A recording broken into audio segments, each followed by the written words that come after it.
قیام و دوام، فروغ و فروزش۔ قارئین، وہی پہلے والی بات کہ جہاں سے ہدایت اور فیض ملنے ہوتے ہیں وہیں سے مل کر رہتے ہیں۔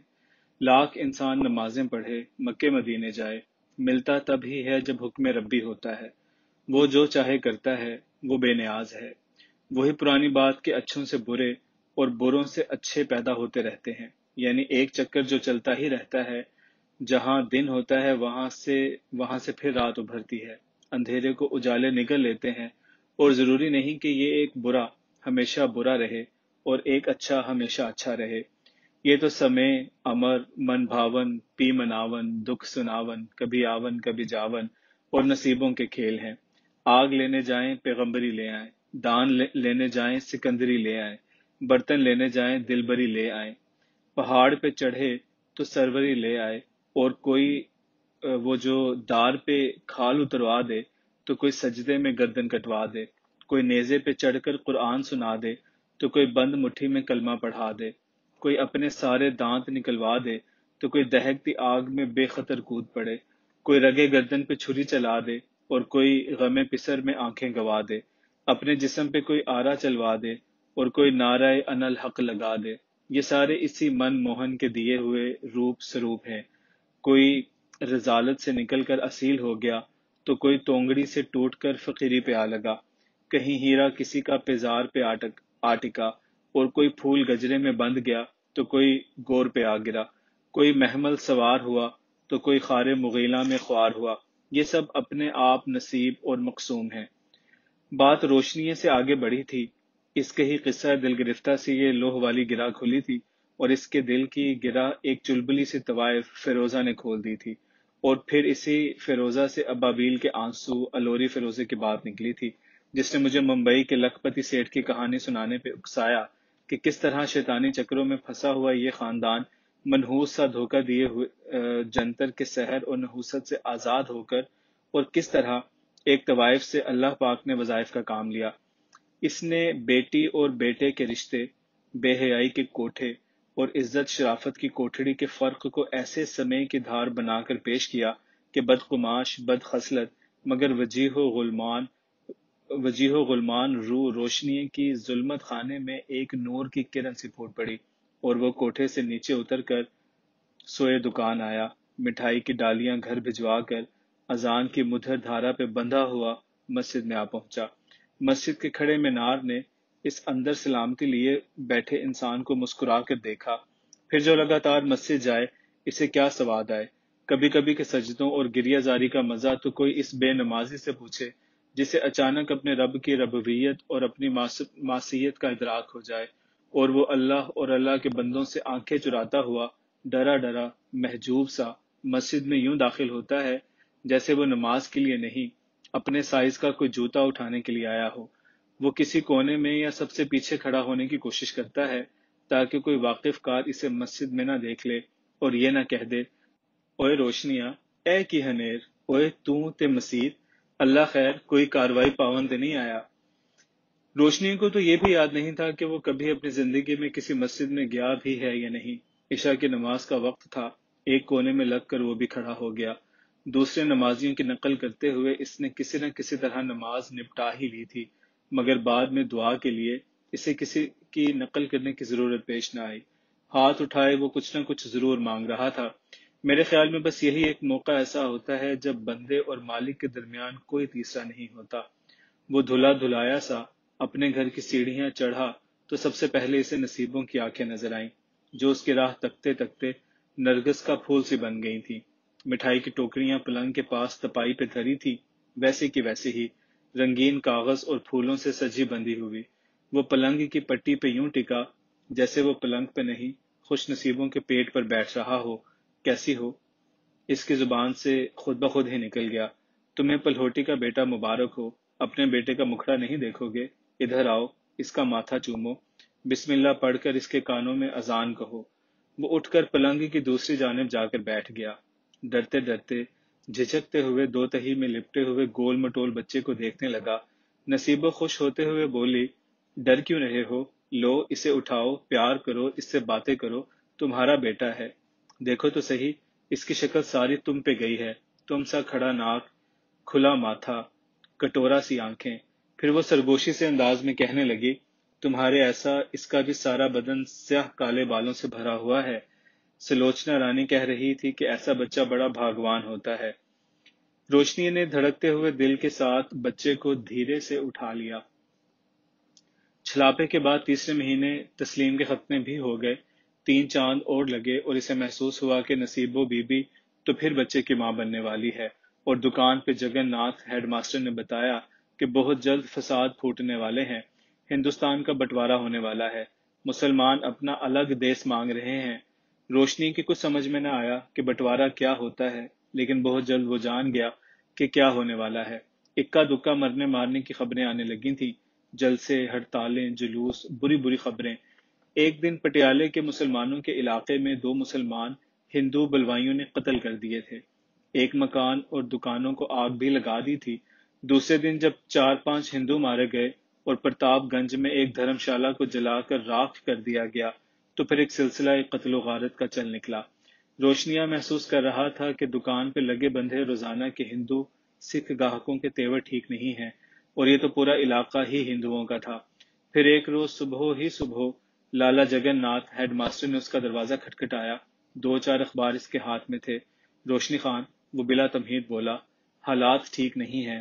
بڑی تعداد میں مسلمان ہجرت کر رہے ہیں. یہ اخباریں اور تصویریں دیکھو.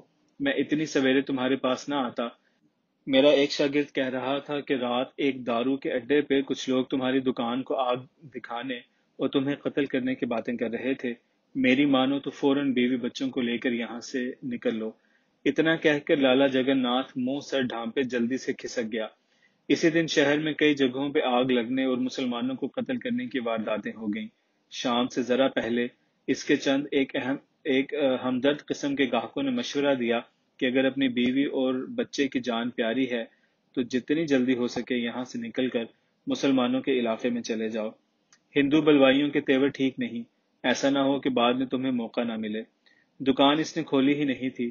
فوراً بیوی بچے لیے، چھوٹا موٹا ضروری سامان باندھا اور سراج پور کی جامع مسجد کے پچھواڑے کشمیریوں کی گلی میں اپنے ایک پرانے جاننے والے کے ہاں اٹھ آیا.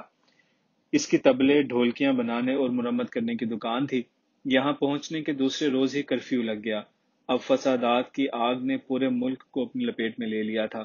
مسلمان اپنی صدیوں پرانی جائیدادیں، کاروبار، اموال، پرکھوں کی قبریں، ہر چیز جوں کی توں چھوڑ کر قافلوں کی صورت میں ہجرت کر رہے تھے. کچھ تو راستے میں ہی کٹ رہے تھے اور جو بچے رہتے وہ مردوں سے بھی بدتر. نیا وطن پاکستان دنیا کے نقشے پہ بڑے خونی پس منظر کے ساتھ ابھرا.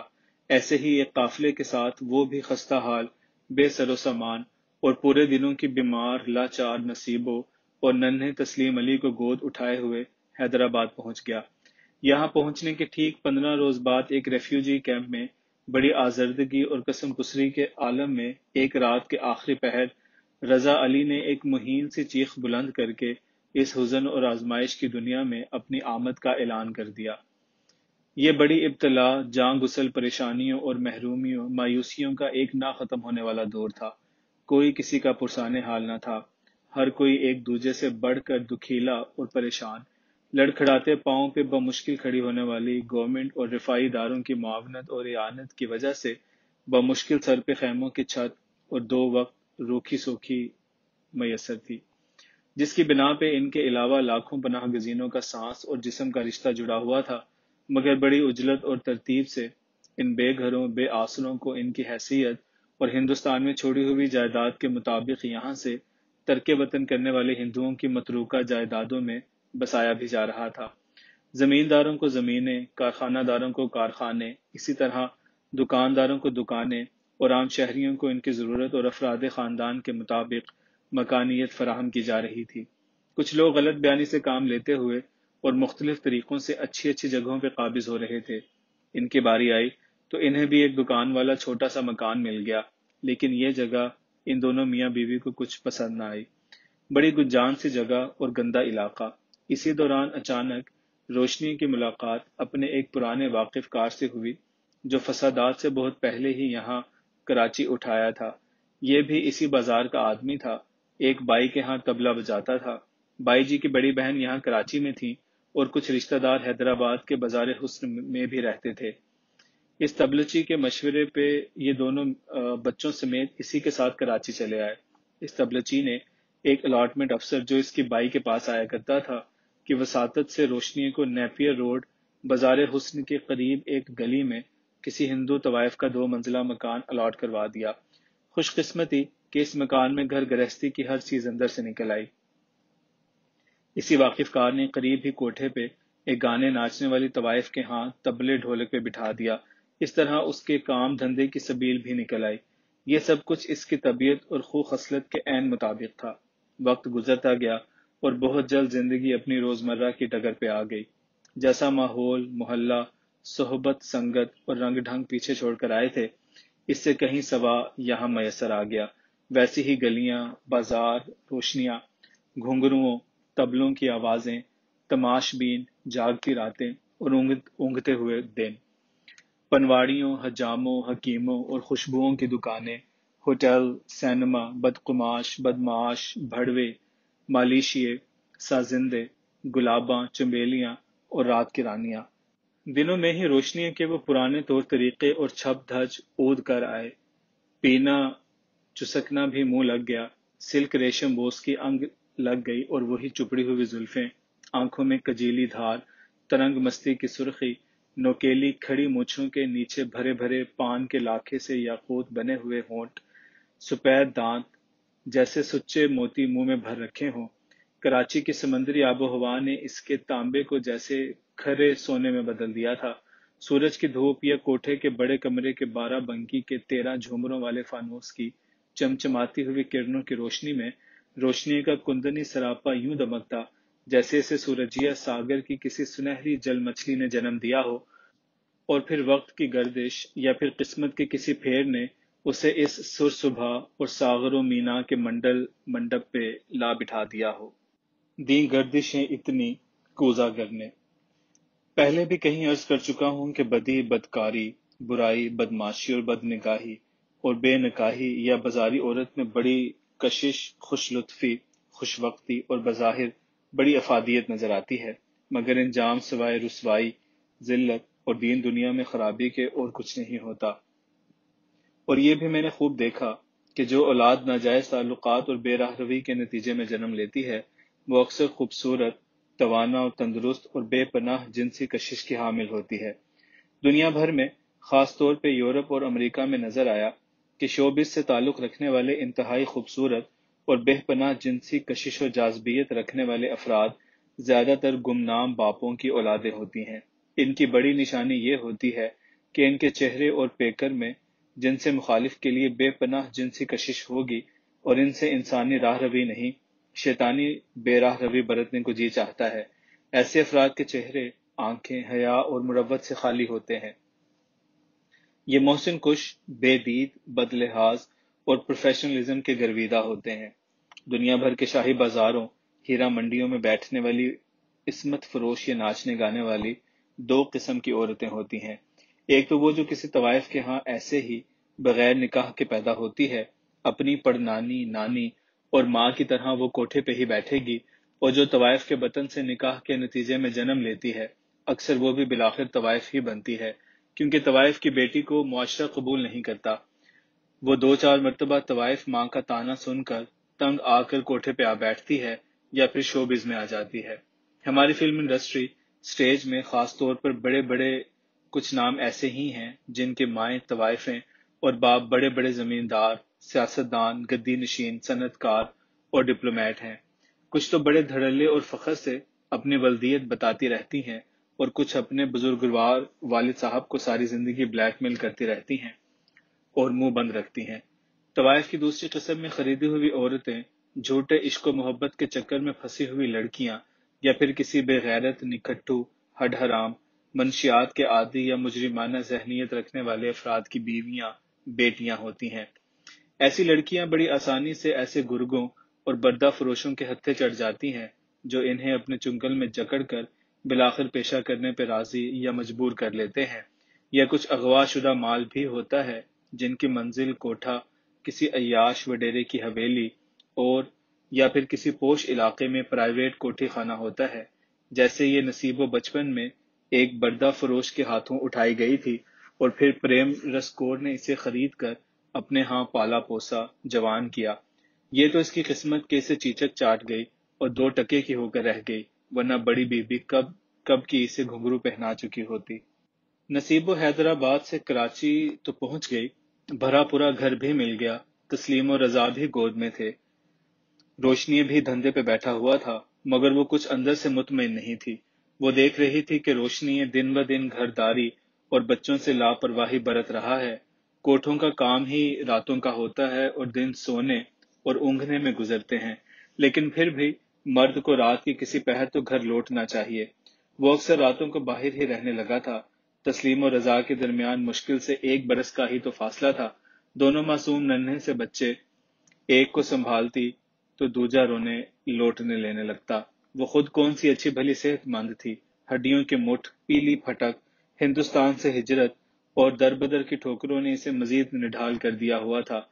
پھر بھی وہ روشنی کی راہ دیکھتے ہوئے بھوکی پیاسی، اللہ والی فضل خیالی، دیے بیٹے تو ہی پالی کی لوری سناتے سناتے دونوں معصوموں کو سینے پہ لٹائے پڑی رہتی۔ کسی پہر یہ معصوم جانیں سو بھی جاتی، تب بھی یہ نیند اور بے آرامی سنگ لیے اٹکی ہوئی آنکھوں سے دروازہ دیکھتی رہتی۔ کان باہر گلی میں آتے جاتے کی چاپ پہ دھرے رہتے کہ کب روشنی کے آنے کی مخصوص آہٹ اسے سنائی دے اور وہ کھانستا ہوا دروازے کے تھڑے پہ پاؤں دھرے تو وہ لپک کر زنجیر اتارے۔ مگر کہتے ہیں کہ انتظار سے بڑھ کر کوئی اذیت اور بربریت نہیں ہوتی۔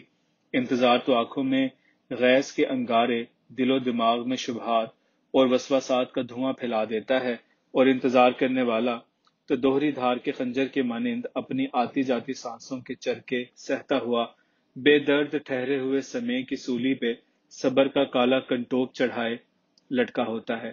نصیب و شاید یہ کچھ بھی برداشت کر لیتی، لیکن ایک روحانی اذیت کا وہ مسلسل شکار تھی۔ یہ علاقہ، محلے، گلیاں کوچے سب اسی بازار حسن کا حصہ تھے۔ یہاں کا ہر گھر، ہر دروازہ طوائف کا بالا خانہ ہی سمجھا جانا کوئی بعیداز قیاس بات نہیں تھی۔ کبھی کبھی رات ادھر سے گزرنے والوں میں اکا دکا اس تھڑے پہ بھی چڑھ آتا۔ ادھر روشنی گھر سے باہر ہوتا، دروازے پہ میخوں سے جڑی ہوئی ٹین کی پلیٹ تو کوئی پڑھا لکھا ہی پڑھ سکتا تھا، وہ بھی اندھیرے میں کہ یہ پرائیویٹ رہائشی مکان ہے۔ پھر اس اندھیر نگری میں سبھی پڑھے لکھے تو نہیں آتے۔ نسوں میں حرام خون اور آنکھوں میں ہوس یا بوتل کا نشہ تیر رہا ہو تو نیم اندھیرے میں دروازے کے درمیان لگی ہوئی یہ ٹین کی پلیٹ کون دیکھتا، اس تحریر کی تحریم کرتا ہے۔ کبھی زور سے تھپ تھپ، کبھی ہلکے ہلکے سے دستک اور کبھی سرگوشی کہ خالی ہو تو دروازہ کھولو میری جان، سو گئی ہو یا جاگ رہی ہو۔ اگر کوئی بھارو اندر ہو تو میں انتظار کر لیتا ہوں۔ ایسے ایسے فحش، روح کو گھائل کر دینے والے جملے اور فقرے اس کو ہلکان کر دیتے تھے۔ ایک بار زور دے کر روشنی سے کہا بھی کہ یہ جگہ بڑی بدنام ہے، ہر رات کوئی نہ کوئی دروازہ کھٹکھٹاتا ہے، فقرے کستا ہے، مجھے اکیلے میں بڑا ڈر لگتا ہے، تم بازار بند ہوتے ہی گھر آ جایا کرو۔ مگر روشنی کے تو جیسے کانوں جوں تک نہ رینگتی، وہ آلے بالے کر کے سنی انسنی کر دیتا، جیسے اسے احساس تک نہ ہو کہ 2 معصوم شیرخوار بچے اور جوان بیوی اتنے بڑے گھر میں اکیلی پڑی ہے۔ بدنام علاقہ، کبھی کبھی کہیں کچھ بھی ہو سکتا ہے۔ غیر متوقع طور پہ ایک روز وہ نصف شب کے قریب نشے میں چور گھر لوٹا تو نصیبو بچوں کو گود میں لیے ہوئے جاگ رہی تھی۔ اس کے بیٹھتے ہی نصیبو نے قریب قریب روتے ہوئے شکایت کی، آج رات کوئی مسلسل دروازے سے لگا، دروازہ کھولنے کے لیے ضد کرتا رہا ہے۔ اس نے دروازے کے سوراخ سے اندر روپے کا نوٹ بھی پھینکا اور کہا کہ دروازہ کھولو، 1 روپیہ اور دوں گا، خدا کے لیے گھر جلدی آیا کرو۔ وہ ہاتھ باندھے اس کے سامنے کھڑی تھی، مزید کہنے لگی، میرا نہیں تو ان معصوم بچوں کا ہی کچھ خیال کر لیا کرو۔ وہ تو نیند اور کچے نشے سے دیوانہ کتا بنا ہوا تھا، تنک کر بولا، تو ہر روز میرے آنے پہ یہی بکواس کرتی رہتی ہے کہ ہر رات لوگ دروازہ کھٹکھٹاتے ہیں، مجھے بتا اس میں خرابی کی کیا بات ہے؟ وہ پٹیالے کا شاہی بازار تھا، یہ کراچی کا شاہی بازار ہے۔ یہ گلیاں، چوبارے، آتے جاتے اترتے چڑھتے دروازہ کھٹکھٹاتے لوگ کچھ بھی تو نیا نہیں ہے۔ وہ بے سد سا جوتے سمیت چارپائی پہ لمبا پڑتے ہوئے بڑی آسانی سے کہہ گزرا، اگر من چاہے تو بچوں کو پچھلے دالان میں کھٹولے پہ ڈال دیا کر، زیادہ روئیں تو افیون کی باجرہ گولی دودھ میں بھگو کر چسا دی، اور پھر سکون سے کچھ سمجھی نہ سمجھی میں نصیبو ماتھے پہ تیوری ڈالتے ہوئے پوچھنے لگی، میں کچھ سمجھی نہیں۔ وہ اسے نیم باز آنکھوں سے دیکھتے ہوئے شیطانی مسکراہٹ سے کہنے لگا، ایک آدھ روپلی کا دھندا کر لیا کر۔ پھر وہ آنکھیں موندتے ہوئے بڑبڑاتے ہوئے آواز میں بولا، میری طرف سے تجھے اجازت ہے۔ یہ سن کر نہ تو اسے سکتا ہوا، دھاڑ مار کر روئی، اور نہ ہی اس کے منہ سے ایک لفظ تک نکلا، جیسے اس نے کچھ کہا ہی نہ ہو اور نصیبوں نے کچھ سنا ہی نہ ہو۔ خاموشی سے آگے بڑھی، روشنی کے پاؤں سے جوتے اتار کر ٹانگیں سیدھی کر کے اوپر چادر ڈال دی، بچوں کی جانب ایک نظر دیکھا، باہر نکل کر وضو کیا اور مصلی بچھایا، دو زانوں بیٹھ گئی۔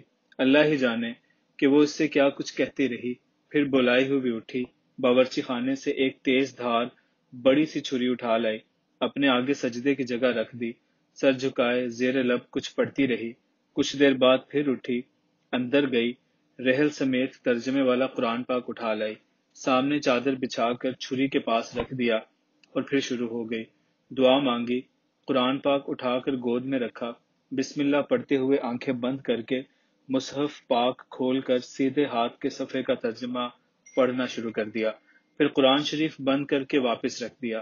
ایسے میں دروازے پہ کسی نے دستک دی تو بغیر استحجاب ڈر اس نے آگے بڑھ کر زنجیر ہٹا دی اور خود سر جھکائے کھڑی رہی۔ السلام علیکم۔ آنے والے نے اندر داخل ہوتے ہی پہل کی، اسی سمے پچھلے اندر سے روشنی کی آواز آئی، دروازے پہ کون ہے؟ نصیبوں نے اسی لمحہ جواب دیا، کوئی بوڑھے سے بابا ہیں۔ وہ اسی ترنگ میں کہنے لگا، بھارو بھارو ہوتا ہے، جوان بوڑھا یا بچہ بابا نہیں ہوتا۔ اس سے اس وقت 8 آنے سے کم مت لیو اور 51 دودھ کی علیحدہ۔ دروازہ اندر سے بند کر اور دیکھ مجھے نہ جگائیو، سر بھاری ہو رہا ہے۔ بزرگ اندھیرے سے قدر روشنی میں آئے تو نصیبوں کی چیخ نکلتے نکلتے رہ گئی۔ یہ تو وہی اس کے خوابوں والے بابا تھے، وہی جنہوں نے تسلیم اور رضا کا نام رکھا تھا، جنہوں نے تانبے کی ناند روپوں سے بھری تھی اور جن کی برکت سے پریم رسکور مسلمان اور پھر دنیا چھوڑ کر گوشہ نشین ہو گئی تھی۔ وہ کھڑے کھڑے کہنے لگے، وہی کر جو تمہارا خاوند تمہیں حکم دے، اپنے خاوند کی کبھی حکم عدولی نہ کرنا۔ میں ہر روز رات کو اسی وقت آیا کروں گا، قرآن کھول کر ہر رات بیٹھ جایا کرو، اور ہاں، آج کے بعد تمہارا خاوند گھر سے باہر نہیں نکلے گا۔ تسلیم و رضا کا خیال رکھنا، جس حال میں بھی مالک رکھے اسی پہ راضی اور مطمئن رہنا، یہی تسلیم و رضا ہے۔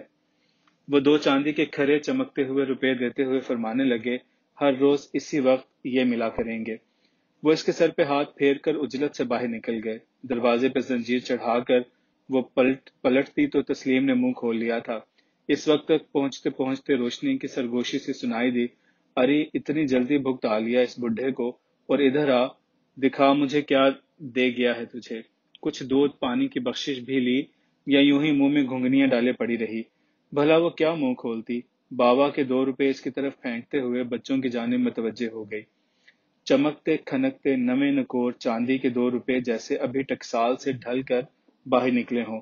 دیکھ کر تو اس کی آنکھیں کھل گئیں، لیٹے لیٹے ہی روپوں کو دیکھتے ہوئے بولا، واہ، بڈھا تو بڑا دیالو نکلا، اور تیری بونی بھی بڑی اچھی ہوئی ہے۔ اس دھندے میں گئے گزرے بڈھے اور کچے لونڈے جو مانگو دے جاتے ہیں اور ٹائم بھی خراب نہیں کرتے، بس ایسے بھاروؤں کی جانب ذرا توجہ دیا کرنا۔ وہ اللہ کی معصوم بکری تسلیم کو سینے سے لگائے اللہ والی کر رہی تھی، اس نے شاید روشنی کی یہ بکواس سنی ہی نہیں تھی۔ وہ روپے جیب میں اڑس کر پھر لمبا لیٹ پڑ گیا۔ اذان کا نور جب شہد کے قطرے بن کر اس کے کانوں میں اترنے لگا تو اس نے روشنی کی زہر آلودہ باتیں، گندی سوچوں اور اس کی بے راہ روی کے رویوں سے پراگندہ اپنے دل و دماغ کو صاف سا ہوتا ہوا محسوس کیا، اٹھی اور اپنے مالک و خالق، حافظ و ناصر، وکیل و مجیب کے روبرو سجدہ ریز ہو گئی، اور پھر شاید وہ وہیں بیٹھی بیٹھی لڑک کر اونگ میں چلی گئی تھی۔ صبح کا دودھیا اجالا دلان میں آب راجا تھا، تب اس کی آنکھ اکھڑی، روشنی چیختے ہوئے اسے آوازیں دے رہا تھا، ہڑبڑا کر اٹھی، ادھر لپکی، وہ متوحش سا اپنی ٹانگوں رانوں پہ زور زور سے مکے مار رہا تھا، اری نصیبو دیکھو، میرا نیچے کا دھڑ ساتھ ہے کہ کسی نے کاٹ کر علیحدہ کر دیا ہے۔ وہ گھبرائی ہوئی اس کی ٹانگوں اور پاؤں کو ہلانے لگی، بولی، روشنی ہے، تجھے کیا ہوا؟ تیرے پاؤں ٹانگیں سب سلامت ہیں، یہ دیکھ میں انہیں چھو رہی ہوں۔ وہ گردن نفی میں ہلاتے ہوئے بولا، نصیبو میری ٹانگوں کو زور زور سے ہلا، دبا، انہیں مالش کر، ان میں جان ختم ہو گئی ہے۔ انتہائی ظالم قسم کے فالج کے حملے نے اس کی ناف سے نیچے کا دھر مٹی کے تودے کی طرح بے حس و بے جان کر دیا تھا۔ اب وہ اس حصے کو کوئی حرکت تو کیا، ایک ہلکی سی جنبش دینے سے بھی قاصر تھا۔ وہ بچوں کی مانند رو رہا تھا۔ نصیبو چپ چاپ سر نہوڑے اس کے متاثرہ حصوں پہ میٹھے تیل سے مالش کر رہی تھی۔ ذرا سورج اوپر اٹھا تو وہ سر پہ چادر کھینچے باہر دروازے تک آئی۔ نئی نئی جگہ، اجنبی لوگ، کسی سے جان نہ پہچان۔ سامنے والی بلڈنگ کے بغلی دروازے سے کوئی ملازم پیشہ سی ادھیڑ عمر عورت باہر نکلی تو اس نے آواز دے کر اسے بلایا، بوا، میرا مرد سخت ماندہ ہے، گھر میں کوئی بڑا بچہ بھی نہیں، ہم لوگ نئے نئے یہاں آئے ہیں، کسی حکیم ڈاکٹر کی خبر ہو تو بتاؤ۔ وہ بتانے لگی، ادھر باہر بازار میں 2-4 ڈاکٹر حکیم تو ہیں، پر ابھی بڑی سویر ہے۔ ادھر بازاروں گلیوں میں خاصا دن چڑھے دکانیں کھلتی ہیں۔ پھر کچھ سوچتے ہوئے کہنے لگی، یہ بازو والی گلی کی نکڑ پہ دھوبی کی دکان کے ساتھ ایک حکیم صاحب ہیں، ان کی رہائش بھی دکان میں ہی ہے، وہ شاید اس وقت مل جاویں گے۔ اتنا بتا کر وہ نکل گئی تو نصیبو دروازے بھیڑ کر اس کے بتائی ہوئی سمت چل دی۔ ساتھ والی گلی کی نکڑ پہ دھوبی کی دکان کے ساتھ حکیم صاحب سرکنڈوں کے موڑے پہ بیٹھے دانت منہ دبائے کسی دوا کی گولیاں بٹ رہے تھے۔ وہ سلام کر کے اپنی بپتا بتانے لگی اور شریف النفس انسان ایک لمحہ تاخیر کیے بغیر دواؤں والا بغچہ بغل میں داب ساتھ ہو لیا۔ بھیڑا دروازہ کھولتے ہی تسلیم و رضا کے رونے کی آوازیں اس کے کانوں سے ٹکرائیں۔ وہ حکیم صاحب کو مریض دکھا کر خود دالان میں روتے ہوئے بچوں کی جانب بڑھ گئی۔ یہ وقت دونوں بچوں کے دودھ پینے کا تھا۔ روشنی کا نچلا حصہ بے جان کیا ہوا، اس کے نیچے کے حصے والی ہمت طاقت بھی گویا اس کی گویائی یا بدگوئی میں آ گئی تھی۔ وہ بے نطق بچوں اور نصیبوں کو گالیاں بک رہا تھا کہ وہ ان حرامی پلوں کو اس کے سر پہ چیختا چلاتا ہوا چھوڑ کر پتہ نہیں کس یار کے ساتھ کہیں دفان ہو گئی ہے۔ حکیم صاحب نے اسے خاموش رہنے کا اشارہ کرتے ہوئے نبض دکھانے کو کہا، آنکھیں زبان دیکھی، نیچے کے مختلف حصوں پہ سوئی چبھوئی، رگوں پٹھوں کو دیکھا بھالا، معلوم ہوا کہ فالج کا حملہ ہی ہوا ہے۔ حکیم صاحب نے روشنی کی خوب فطرت بد زبانی یا پھر اس کی بگڑتی ہوئی حالت کے پیش نظر فوراً اسے بڑے اسپتال میں لے جانے کا مشورہ دیا۔ وقتی طور پر افاقے کے لیے اسے ایک دوا کھلا دی اور اجازت چاہی۔ تسلیم و رضا سینے سے چمٹے ہوئے تھے کہ جیسے ان کی ماں انہیں چھوڑ کر کہیں جا رہی ہو۔ حکیم صاحب کو جاتا دیکھ کر وہ روحانسوں سی ہو کر کہنے لگی، حکیم صاحب، ہم مہاجر ہیں، تھوڑا ہی عرصہ ہوا ہے کہ ہم حیدرآباد سے یہاں آئے ہیں، ہمارے یہاں کوئی رشتہ دار ہے اور نہ ہی کوئی سہارا، میں اکیلی عورت ذات، 2 معصوم بچوں کی ماں، میں انہیں کس طرح لے کر کہیں جاؤں، اور اگر چلی بھی جاؤں تو ان بچوں کو کس کے حوالے کروں؟ روشنی نے پھر اپنی زبان کھولی، سن نصیبو، میں کسی ہسپتال میں نہیں جاؤں گا۔ پھر وہ حکیم صاحب سے مخاطب ہو کر کہنے لگا، میرا خیال ہے تو ہی رات کو یہاں آیا تھا اور اب تو میری بیوی سے مل کر مجھے اسپتال پہنچانا چاہتا ہے، میں کہیں نہیں جاؤں گا، سنا؟ حکیم صاحب یہ خرافات سن کر سد پٹا کر رہ گئے، بولے، میاں ہوش کی دوا لو، تم یہاں نئے آئے ہو اور میں یہاں 40 برس سے ہوں، فقیر آدمی ہوں، تمہیں میرے اور اپنی اس نیک تینت بیوی کے بارے میں ایسی بےہودہ گفتگو نہیں کرنی چاہیے۔ خدا سے ڈرو، اپنی حالت تو دیکھو، میری مانو تو بڑے اسپتال چلے جاؤ، تمہاری موجودہ حالت بڑی خطرناک ہے۔ حکیم صاحب جان چھڑا کر بھاگ لیے۔